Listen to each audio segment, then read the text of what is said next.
என்ற அடிமை சங்கிலி அதை உடைக்க முடியுமா ஒருவன் தீயை சூடும் தர்ம வட்டமே வெளியேற முடியுமா ஒருவன் ஒருவன் ஒருவன் ஒருவன் ஒருவன் வெற்றி எனும் போதை பதவி எனும் போதை பணம் எனும் போதை பெண் எனும் போதை புகழ் எனும் போதை போதை எனும் போதை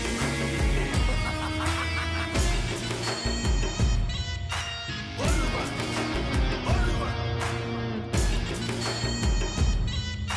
விதையில்லா திருச்சம் ஒருவன் இருளை விழுங்கும் வெளிச்சம் ஒருவன் பல மேடைகள் பார்த்தவன் மேடையாகிறான் ஒருவன் பல கேள்விகள் கேட்டவன் கேள்வியாகிறான் ஒருவன்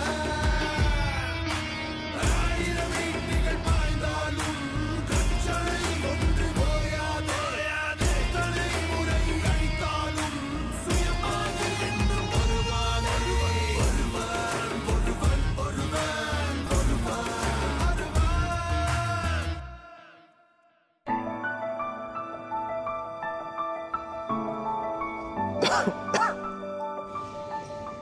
ஹாய், நீங்க குரு இப்பதான் புதுசா வேலைக்கு சேர்ந்துருக்கீங்க போல. எப்படி கண்டுபிடிச்சீங்க? சாரி, உங்களை பார்த்த எக்ஸைட்மெண்ட்ல நான் என் பேரை சொல்ல மறந்துட்டேன். I am Nikita, news department. எட்டி மேக்கிட்ட சொன்னாங்க.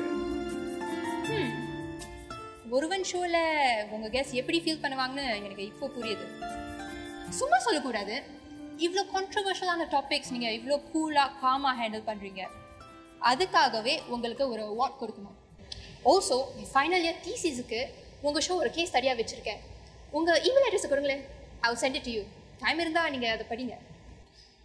ஆக்சுவலி உங்கள் ப்ரெசன்டேஷனை பற்றி நம்ம நேர்லேயே பேசலாமே. இப்போவா?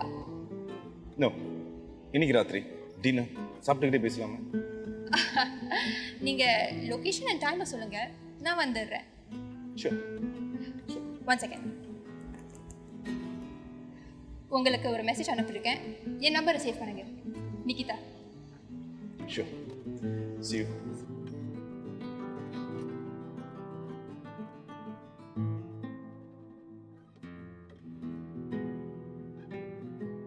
சரி, உங்களுக்கு புரியுற மாதிரி சொல்றேன். உங்களுக்கு கணக்கு வராதுன்னு வச்சுக்கோ. இதான் புரியுற மாதிரி சொல்றதா? கேளுங்க. உங்களுக்கு கணக்கு வராதுன்னு வச்சுக்கோ. உங்க அப்பா உங்க பள்ளிக்கூடத்துல கணக்கு வாத்தியார். அவர் பாடம் சொல்லி கொடுத்தா நீங்க கத்துக்குவீங்களா? கத்துக்குவேனே அப்படின்னு சுலபமா சொல்லிடலாம். ஆனா உங்க அப்பா உங்களுக்கே தெரியாம என்ன பண்ணிருப்பாரு? வெளியே இருந்து வேற ஒரு கணக்கு வாத்தியார்கிட்ட உங்களுக்கு டியூஷன் அரேஞ்ச் பண்ணியிருப்பாரு. ஏன்னா என்ன சொல்லி கொடுக்குறோங்கிறத விட யாரு சொல்லி கொடுக்குறாங்க தான் முக்கியம். 2 பேருமே கற்றுக் கொடுக்க போகிறது ஒரே பாடம் தான். அப்படி இருந்தாலும் நம்ம அப்பா தானே அப்படிங்கிற ஒரு அலட்சியம் உங்களுக்கு வரலாம். அவரை நீங்கள் சீரியஸாக எடுத்துக்காம போகிறதுக்கும் வாய்ப்புகள் நிறையாவே இருக்கு. இதுவே வெளியிருந்து வரும் மற்றவரிடம் நீங்கள் உங்கள் வாழையாட்ட முடியுமா? இதனால் தாங்கள் கூற வரும் கருத்து? எல்லா சேனலுமே கிட்டத்தட்ட ஒரே செய்தியை தான் மக்கள்கிட்ட கொண்டு போய் சேர்க்குறாங்க. ஒரே கான்டென்ட் தான், ஆனால் அதை எப்படி கொண்டு போய் சேர்க்கணுங்கிறது தான் முக்கியம். That's the game changer. சரி, நீங்கள் சொல்கிறது எனக்கு புரியுது. ஆனால் எனக்கு என்னமோ no one can be above the news itself அப்படின்னு தோணுது. ஓகே, எதனால் அப்படி சொல்கிறீங்க? சரி, உங்கள் அனாலஜிக்கே திரும்ப வரேன். எங்கள் அப்பா எனக்கு டியூஷன் எடுத்தா சும்மா சும்மா திட்டிக்கிட்டு குறை சொல்லிக்கிட்டு கற்றுக் கொடுக்க வாய்ப்பு இருக்கு இல்லை? ஆனால் இதையே வெளியிலேருந்து வர டியூஷன் டீச்சராக இருந்தா இதெல்லாம் அவங்களால பண்ண முடியுமா? பொறுமையாக தான் கற்றுக் கொடுக்கணும். எல்லாரும் சொல்கிறது ஒரே நியூஸாக இருக்கலாம். ஆனால் அந்த நியூஸை எப்படி சொல்கிறாங்க, ஒரு சேனல் எந்த ரிப்போர்ட்டிங் எங்களை சூஸ் பண்ணுது, இதெல்லாமும் இருக்குல்ல?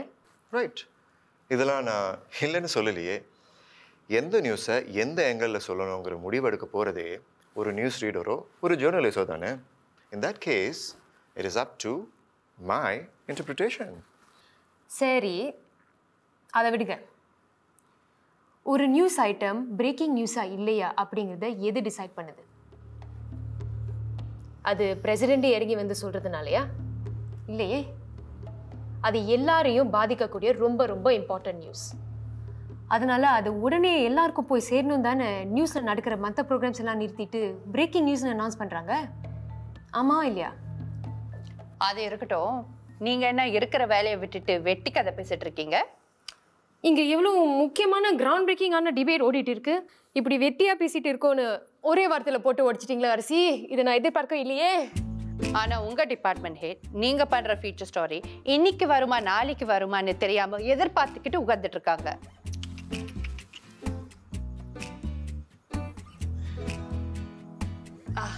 இந்த அடியை என் டிபார்ட்மெண்ட் ஹெட் கிட்ட இருந்து நான் எதிர்பார்க்கலையே. 5 நிமிஷம் டேபிள் தான் இருக்கு, நான் எடுத்துட்டு வரேன் ப்ளீஸ். ஏன் டேபிளுக்கு பக்கத்தில் இருக்கிற டேவிட் டேபிளுக்குல? அதான் அதே தான்.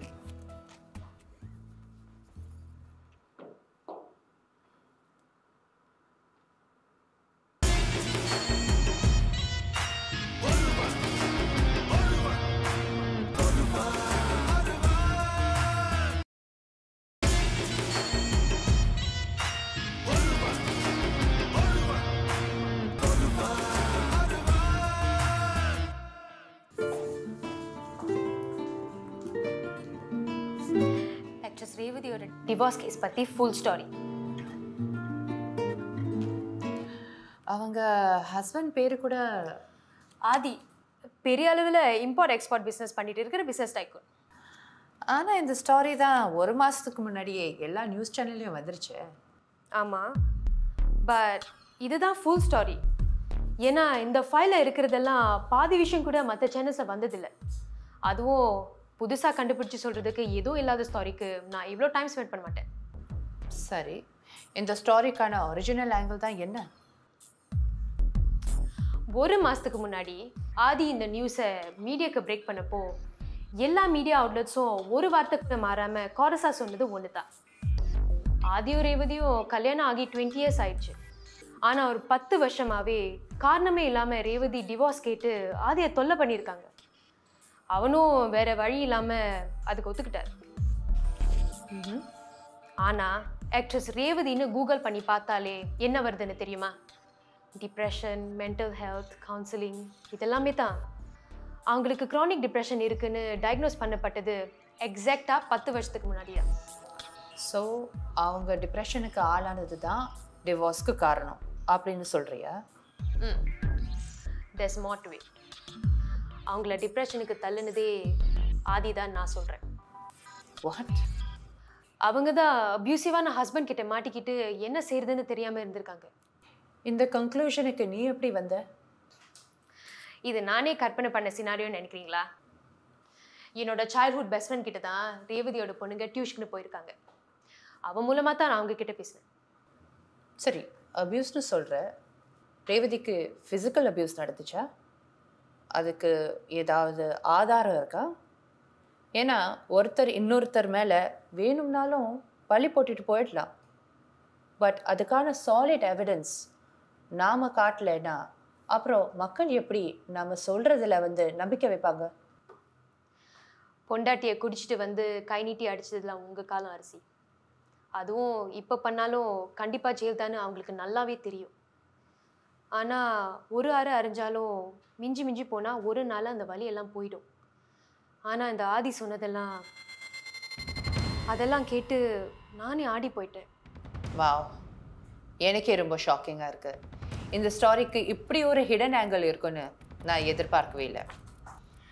ரேவதி கூடயோ அவங்க பொண்ணுங்க கூடயோ நான் எடுத்த இன்டர்வியூ ஃபுட்டேஜ் இதில் இருக்குது. தேவைப்பட்டால் நீங்கள் யூஸ் பண்ணுங்கள்.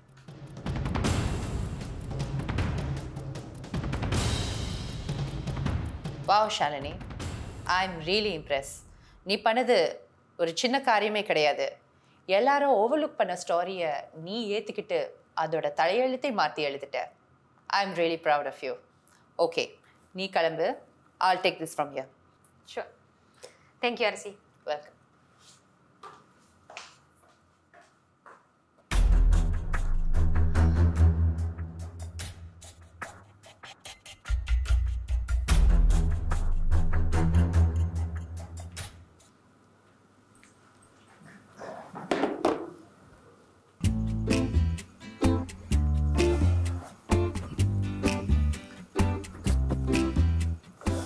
நியூஸ்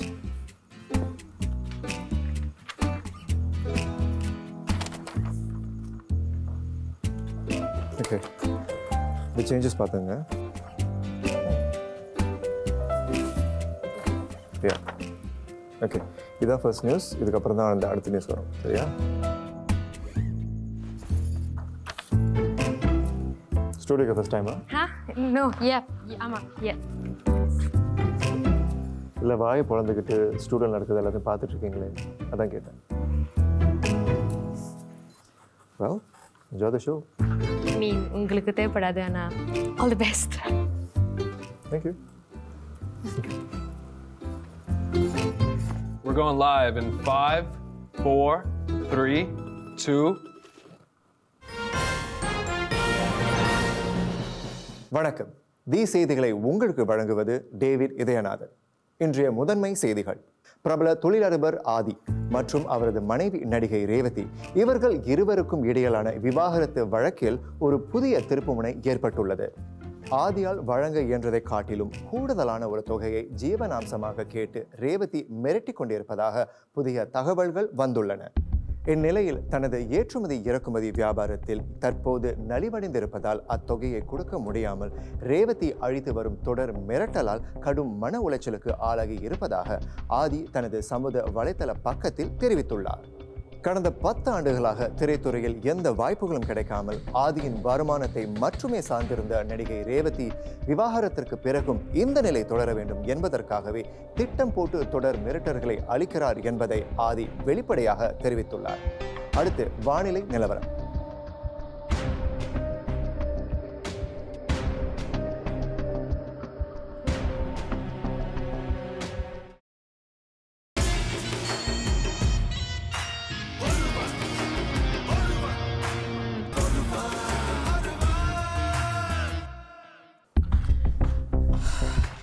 அரிசி, உங்ககிட்ட கொஞ்சம் பேசணும். இன்னும் 5 நிமிஷத்துல கிளையண்டோட மீட்டிங் இருக்கு. Wait. Okay okay okay, you know what? சரி, என்னன்னு சொல்லு. அந்த டிவோர்ஸ் ஸ்டோரி. அதுக்கு என்ன இப்போ? இல்லை, எனக்கு புரியல. நான் உங்ககிட்ட பீச் பண்ணது எதுவுமே பிரைம் டைம் நியூஸில் வரல. நீ அமைச்ச எதுவுமே எங்களால் யூஸ் பண்ண முடியாமல் போச்சு. I'm really sorry Shalini. அரிசி, பிரச்சனை அது மட்டும் இல்லை. ரேவதி ஆதிக்கிட்ட இருந்து எக்ஸ்ட்ரா எலிமனி கேட்டது என்னமோ உண்மைதான். யா, அதை அவங்க இன்டர்வியூல ஒத்துக்கிட்டாங்க. ஆனால் அதுக்கான காரணம் கண்டிப்பாக டேவிட் நியூஸில் சொன்னது இல்லை. வேற எந்த காரணமாக இருக்க முடியும்? 10 வருஷமா அவங்களுக்கு நடிக்கிறதுக்கு வந்த வாய்ப்பெல்லாம் கைவிட்டு போச்சு பிகாஸ் ஆஃப் அ ஹஸ்பண்ட். அது போதாதுன்னு அவங்க டிப்ரெஷனுக்கு ட்ரீட்மெண்ட் எடுத்துக்கிட்டு இருக்காங்க. இப்படி வேலை செய்யாமல் இருக்கிற நிலைமையில இருக்கிறப்போ அவங்க காசுக்கு எங்கே போவாங்க? அதெல்லாம் விடு. உன்கிட்ட ஒன்று கேட்குறேன். ஆதி வெளிப்படையாக சோஷியல் மீடியாவில் டிவோர்ஸில் என்ன நடக்குதுன்னு தான் தரப்பு நியாயத்தை போட்டிருக்காரு. அதே மாதிரி ரேவதி பண்ணலாம் இல்லையா? சோஷியல் மீடியாவில் யார் என்ன போட்டா என்ன? அங்கே யார் வேணாலும் எப்படி வேணாலும் எழுதிட்டு போயிடலாம். பாதி நேரம் அது பொய்யா தான் இருக்கும். மெயின் ஸ்ட்ரீம் மீடியாவில் இருக்கிற நாம தானே அரிசி உண்மையை வெளியில் கொண்டு வரணும். நாம என்னடானா பாதிக்கப்பட்டவங்களை விட்டுட்டு தப்பு செஞ்சவனை தூக்கி நிறுத்திக்கிட்டு இருக்கோம்.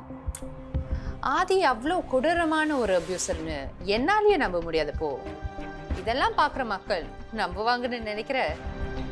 அதுக்கு தானே நான் கஷ்டப்பட்டு தேடி பிடிச்சி ரேவதியை இன்டர்வியூ பண்ணிட்டு வந்திருக்கேன்.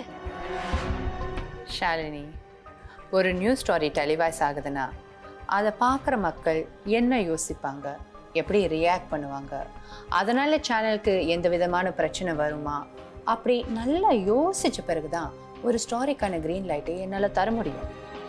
நீ ரேவதி கூட எடுத்த இன்டர்வியூ ஃபுட்டேஜ் என்னால் இப்போ கூட டெலிவைஸ் பண்ண முடியும். ஆனால் 20 வருஷமாக கஷ்டப்பட்டு இப்போ திடீர்னு வந்து இதை பற்றி எல்லாம் பேசுகிறாளேன்னு மக்கள் கேள்வி கேட்க ஆரம்பிப்பாங்க. அரிசி, ஒருத்தங்க ஒரு அபியூசிவான சிச்சுவேஷனை தான் மாட்டிக்கிட்டு இருக்காங்கன்னு புரியறதுக்கே வருஷக்கணக்காகலாம். அந்த ஆள் வேற நீ டிவோர்ஸ் பண்ணா இனிமே உங்க பிள்ளைகளுக்கு நான் அப்பா இல்லை அப்படின்னு மிரட்டி வச்சிருக்கான். பிள்ளைங்க அப்பா இல்லாம வளரக்கூடாதுன்னு அவங்களும் இத்தனை வருஷமா பொறுத்து போயிருக்காங்க. இதெல்லாம் அந்த ஃபுட்டேஜ்ல இருக்கு. தெரியும், அதை நானும் தான் பார்த்தேன். ஆனா ஆதி அப்படி மிரட்டுனதுக்கோ இல்ல வைலண்டா பிஹேவ் பண்ணதுக்கோ எக்ஸ்பிளிசிட்டா எந்த விதமான ஆதாரம் இருக்கா? வீடியோஸ், வாய்ஸ் ரெக்கார்டிங்ஸ் ஏதாவது? இதெல்லாம் இல்லாம ரேவதி என்னை அக்யூஸ் பண்ணுற ஃபுட்டேஜை நீங்கள் எப்படி டெலிவைஸ் பண்ண முடியும்னு நாளைக்கே ஆதி டெஃபமேஷன் கேஸ் ஃபைல் பண்ணால் என்ன நடக்கும்? இது பாரு ஷாலினி, நீ இப்போதான் இந்த இண்டஸ்ட்ரிக்கு அடி எடுத்து வச்சிருக்க. நீ இன்னும் கற்றுக்க வேண்டியது நிறையா இருக்கு. ஸோ எல்லா விஷயமும் எடுத்தோம் கவுத்தோன்னு உடனடியாக செஞ்சா நாளைக்கு உனக்கு தான் பிரச்சனை வரும். எல்லா நேரமும் உன்னை காப்பாற்றி விட்ட மாதிரி என்னால் பண்ண முடியாது. ஸோ உன்னை சுற்றி இருக்கிறவங்கள நல்லா பொறுமையாக கவனிக்கும். அண்ட் சீனியர்ஸ் கிட்ட முடிஞ்ச அளவுக்கு கற்றுக்கோ. ஆல்ரைட்? ஓகே, எனக்கு உண்மையிலே லேட் ஆயிடுச்சு. See you.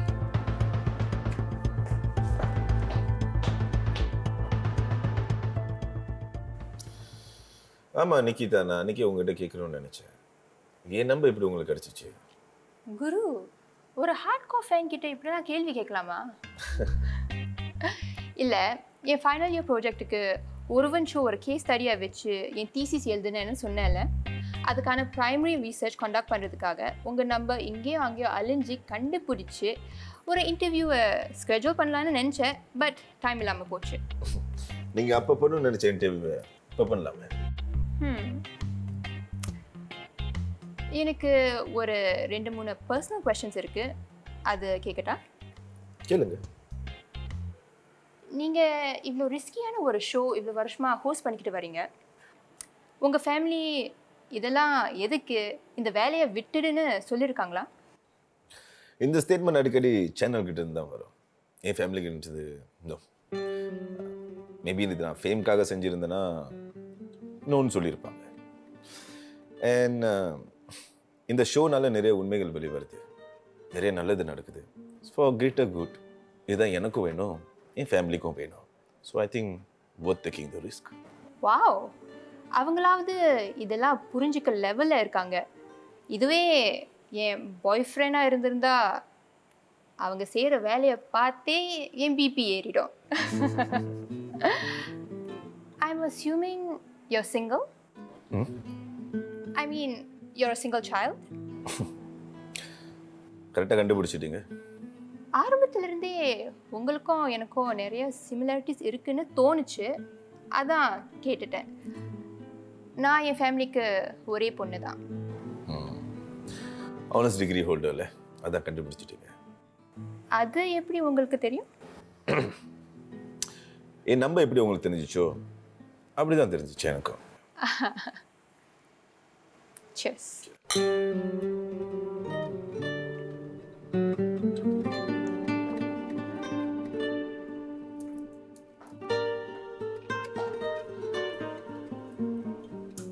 ஹலோ, வீட்டுக்கு போகல? மணி 10:30 அதே கேள்வி நான் உங்ககிட்ட கேட்டா?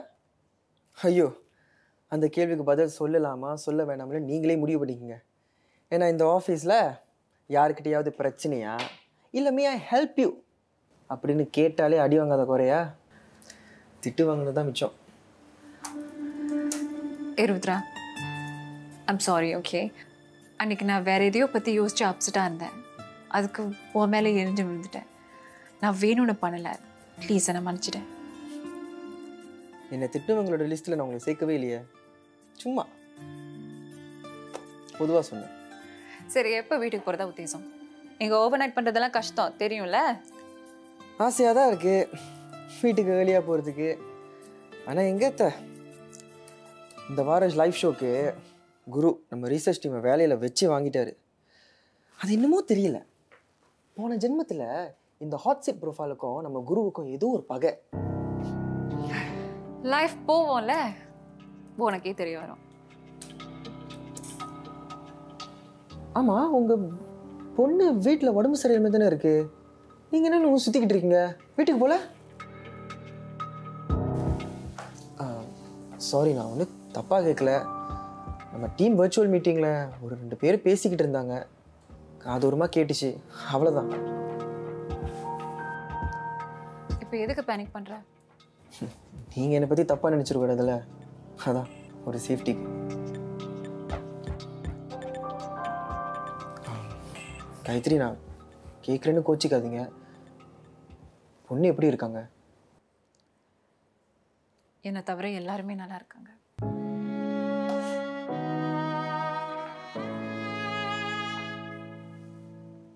You don't sound all right. அதை பற்றி நீங்கள் யாருக்கிட்டையாவது பேசணும்னு நினச்சிங்கன்னா நான் இருக்கேன், இல்லாட்டி பரவாயில்ல.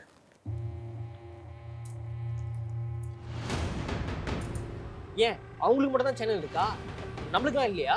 எல்லா டாபிக்ஸும் தப்பையும் திருட்டு தரத்தையும் எக்ஸ்போஸ் பண்ணுற மாதிரி தான் இருக்கு. ரிசர்ச் டீமை லீட் பண்ணுங்க. That will be good.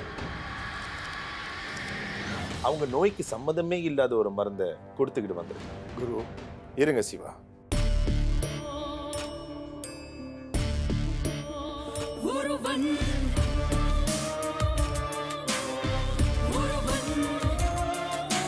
பூதைகள் அனைத்தும் ஒன்றாக மாறுகிறான் ஒருவன். ஒருவன் போதையின் உச்சம் தேடித்தான் அலைகின்றான் ஒருவன். ஒருவன் போதை என்ற அடிமை சங்கிலி அதை உடைக்க முடியுமா? தீயை சூழும் தர்ம வட்டமே வெளியேற முடியுமா? ஒருவன் ஒருவன் ஒருவன் ஒருவன் ஒருவன் ஒருவன் இடையெல்லாம் வெளிச்சம் ஒருவன், இருளை விழுங்கும் வெளிச்சம் ஒருவன்.